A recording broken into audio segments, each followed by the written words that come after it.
So Joe Burrow gave his opinion on the Jamar Chase situation, the Jamar Chase contract. And I'll be honest, the man's sounding like a coach slash GM his damn self.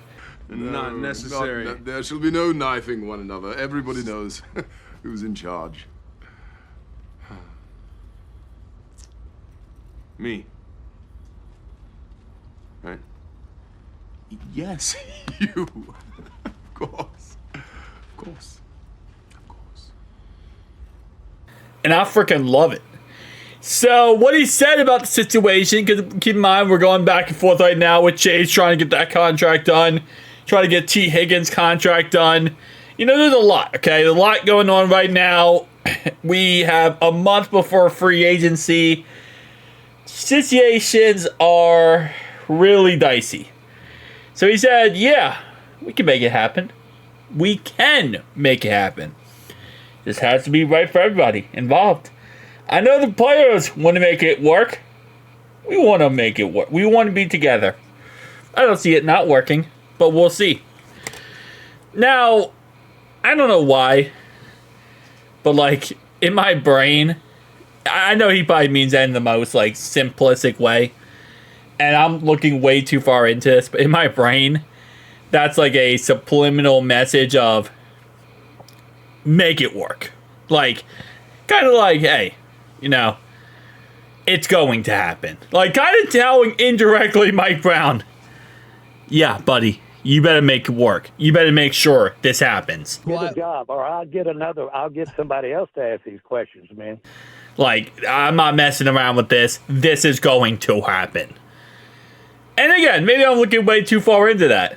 But that's kind of how I look at all his, whatever he says about any contract situation, whether it's T. Higgins, Jamar Chase, or any player. If he wants to keep them, which he's been very vocal about wanting to keep Chase and T, okay, his two receivers, which makes perfect sense because how do you put up crazy, crazy numbers? You get 2-star receivers. Now, obviously, Joe can do it without 2-star receivers, but let's be honest, it does help to have T. Higgins and Jamar Chase. That's just kind of how it works. If you have two number ones, it helps you out at quarterback. So as a quarterback, not only do you want to keep them because they're your friend, and there's a close relationship between T and Chase and also Joe, but it's also, it's in your best interest as a quarterback to keep your star receivers. So when I read anything where Joe is saying, hey, we got to keep T, we got to keep, Jamar, I don't look at it as him just stating the obvious. I see it as him really making it obvious to the front office that, we're going to keep them. Not he wants to. When he says it, I feel like it's more, oh, it's going to happen. Pretty much make sure this happens.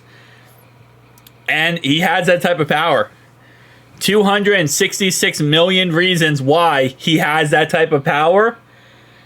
And the front office, they kind of just have to do what he wants here. And I'm loving the more vocal Joe Burrow.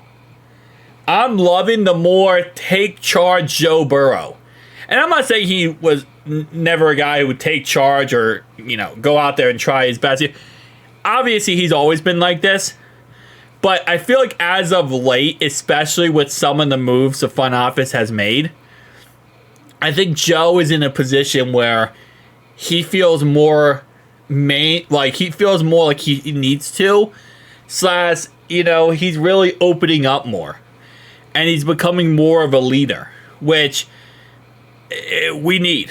And this is, again, just more situations moving forward where don't mess with Joe. You know how they say Jim Croce has a song called Don't Mess with Jim? Don't pull on Superman's cape. Don't speed into the wind. Don't mess around with Jim. Well, it's the same concept, but it's don't mess around with Joe. Because the last thing you need as a front office is to piss this guy off. So, again, I think we're going to get the situation done with. It's just we have less than a month. Less than a month to get this whole situation done with. And as I said in my last video, this comes down to, it's actually worked in the players, point here. Joe's very vocal. I want to keep these guys. Clearly, these guys want to stay on the team, but they want to get the most money, which makes sense. That's just how the job goes, is how football goes. It's a business. Time's running out. The Bengals are now put into a corner, and they have to try to get that situation worked out. I would assume we hear about at least one of these guys, T, Trey, or Chase, within the next 2 weeks. I think what's going to happen is the front office is going to try to get one of these contracts done right away. Get that out there. Get people talking about it. Get the pressure off of them. And then they can kind of move forward. Which, again, as I said many times, you got to get the situation done with Chase. Because Chase is where everything works, okay? You figure Chase's contract out. Now you know how much money you have. You get Chase's contract done. Now you have a blueprint of how much you can spend everywhere else. You have to get that Chase contract done. So, we'll see though. Tell me down below your thoughts, opinions. I'll see you guys in the next one. Who day?